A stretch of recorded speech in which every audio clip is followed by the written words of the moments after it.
नमस्कार दोस्तों, मैं देवेंद्र कुमार आप सबका स्वागत करता हूँ स्टडी 36 में।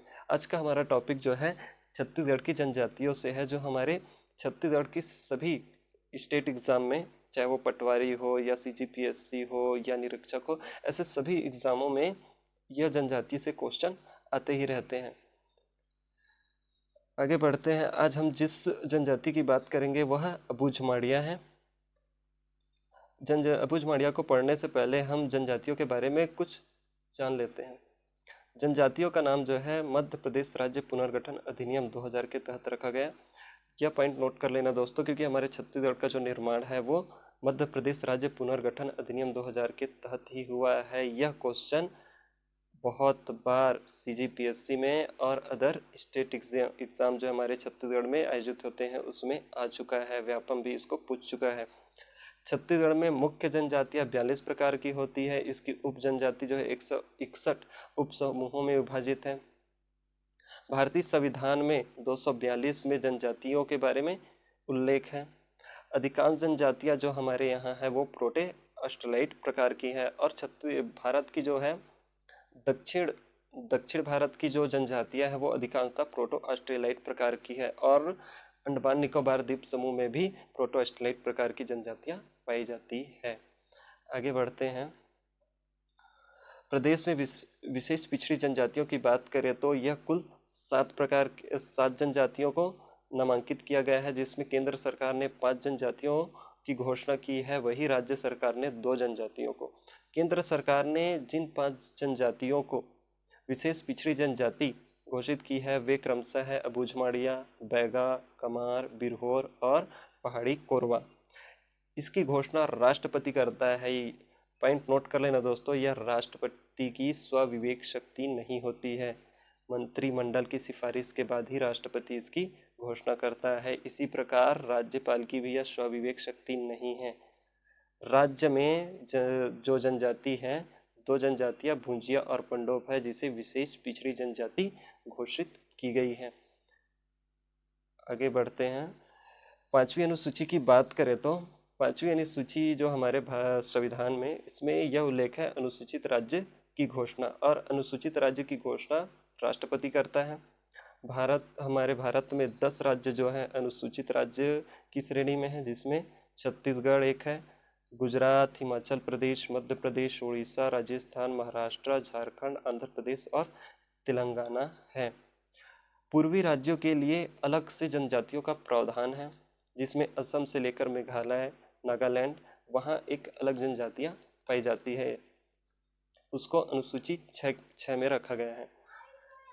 आगे बढ़ते हैं। अब बात करते हैं अबूझ माड़िया, जो हमारी विशेष पिछड़ी जनजाति है और आज का हमारा टॉपिक भी है।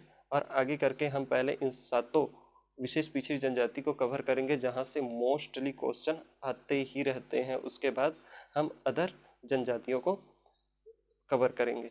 अबूझ माड़ी जनजातियों का जो नाम है वो अबूझ माड़ क्षेत्र में रहने के कारण अबूझ माड़िया पड़ा। अबूझ का अर्थ होता है अज्ञात। यह प्रदेश का सर्वेक्षित स्थान है।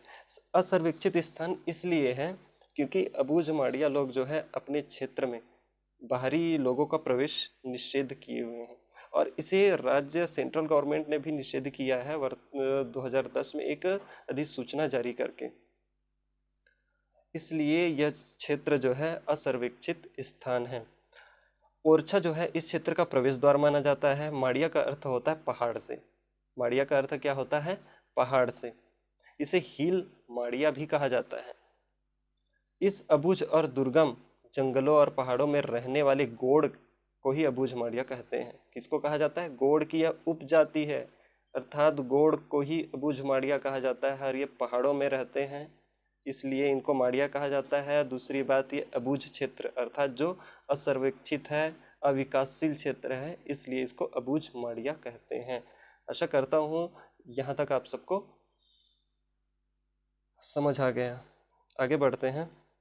निवास स्थल की बात करें तो निवास स्थल जो है विशेष पिछड़ी जनजाति की हमारी छत्तीसगढ़ में मात्र बस्तर संभाग ही ऐसा है जो जनजातियों से भरा हुआ है। सर्वाधिक अगर अबूझ माड़िया की जनसंख्या देखें तो नारायणपुर में सर्वाधिक है, फिर बीजापुर और दक्षिण बस्तर दंतेवाड़ा में है। इनकी कृषि की जो पद्धति है वो स्थानीय स्तर पर जो है घुमंतु प्रकार के लोग होते हैं, इसलिए स्थानांतरित कृषि को ये लोग पसंद करते हैं। कृषि की इसी पद्धति को पेद्दा और पेंदा कहा जाता है। कृषि करने की भूमि को कघई कहा जाता है। यह कई बार क्वेश्चन आ चुका है, व्यापम और सीजीपीएससी पूछ चुका है। आगे बढ़ते हैं। अबूझमाड़िया की वस्त्र की बात करें तो पुरुष लोग लंगोटी पहनते हैं, अर्थात लुंगी जो है लपेटे रहते हैं, और स्त्रियां लोग लुगड़ा पहनते हैं जिसको साड़ी कहा जाता है। अबूझमाड़िया जो है इनका समाज जो है पितृसत्तात्मक होता है, पेट्रियार्की होता है। जो बुजुर्ग महिला होती है वही प्रसव का कार्य कराती है। इस हेतु पहले के समय में कुरमा कुरमा जैसी झोपड़ी बनाई जाती थी। आगे चलते हैं। विवाह विवाह की बात करें तो सामान्य विवाह प्रचलित है। उसके बाद विधेर विवाह, घर से भागकर विवाह करते हैं लड़के लड़कियां। अड़तिया विवाह, इसमें लड़के या लड़की एक दूसरे के घर में जबरदस्ती घुस के विवाह करते हैं। चूड़ी पहनना अर्थात विधवाओं या परित्यक्ता का पुनर्विवाह होता है। और एक होता है काडाबरा, यह पुष्प विवाह नामक संस्कार होता है। यह कई बार क्वेश्चन आ चुका है। आगे बढ़ते हैं। पंचायत और अन्य की बात करें तो परंपरागत जाति पंचायत भी होता है जिसके प्रमुख को माझी कहा जाता है, और इसके अधीन पटेल कार्य करता है जो पारा प्रमुख होता है, साथ ही गायता होता है जो तंत्र मंत्र का ज्ञान रखता है।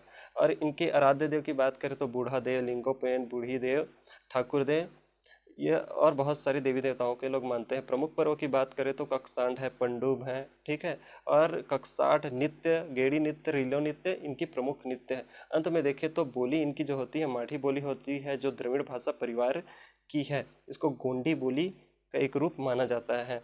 आशा करता हूँ आज की अबूझमाड़िया टॉपिक आप सबको पसंद आया होगा। यह हमारे सीजीपीएससी व्यापम के अनेक एग्जाम के लिए बहुत ही महत्वपूर्ण है, और मैंने जिस जिस टॉपिक को पढ़ाया है वो एग्जाम में आ चुके हैं। आशा करता हूँ आप सबको यह पसंद आया होगा। हमारे चैनल को सब्सक्राइब कीजिए, लाइक कीजिए और बेल आइकन दबाना ना भूलिए। Thank you very much.